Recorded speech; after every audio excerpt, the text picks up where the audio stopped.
Chilli chicken 50 രൂപയ്ക്കും കൊടുക്കുന്നുണ്ട്, 100 രൂപയ്ക്കും കൊടുക്കുന്നുണ്ട്. എൻ്റെ പേര് മിസ്രിയ എന്നാണ്.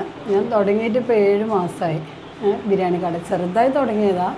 ഇപ്പോഴും ചെറുത് തന്നെ, എല്ലാവരുടെ സപ്പോർട്ട് കാര്യങ്ങളൊക്കെ വേണം.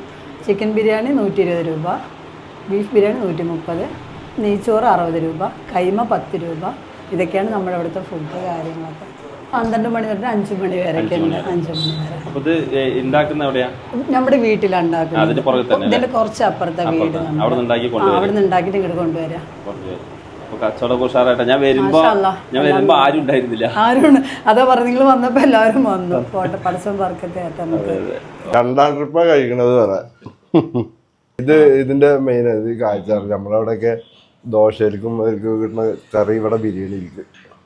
ഫുഡിനെ പറ്റി പറയുകയാണെന്നുണ്ടെങ്കിൽ ഞാൻ ഇതിലൂടെ ഇങ്ങനെ നടന്നു പോയിരുന്നു, എവിടുന്നാ ഇപ്പോൾ ഒന്ന് ഫുഡ് കഴിക്കാമെന്ന് വിചാരിച്ചിട്ട്. അപ്പോൾ ഇന്നെ ഈ മണം ഇങ്ങോട്ട് അടുപ്പിച്ചത്. അത് ഈ റോട്ടിൽ കൂടെ പോകുമ്പോൾ ഈ ഹോട്ടൽ കാണില്ല കേട്ടോ പുറത്തേക്ക്, പക്ഷേ ഈ ബിരിയാണിൻ്റെ മണം പിന്നെ ഈ വഴി കാണിച്ചെന്നത്.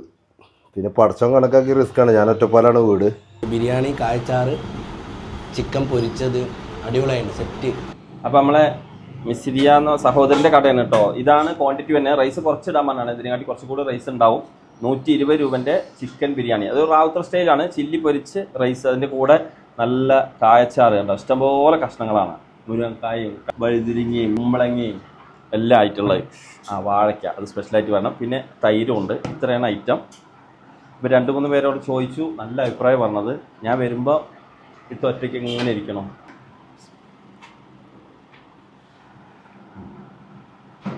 ചെറിയ ഒരു സെറ്റപ്പാണെങ്കിലും നല്ല ടേസ്റ്റ് ഉണ്ട്.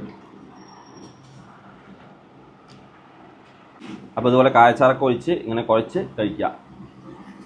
നമ്മൾ വീട്ടിൽ നിന്ന് തയ്യാറാക്കി കൊണ്ടുവന്നിട്ടാണ് കൊടുക്കുന്നത്.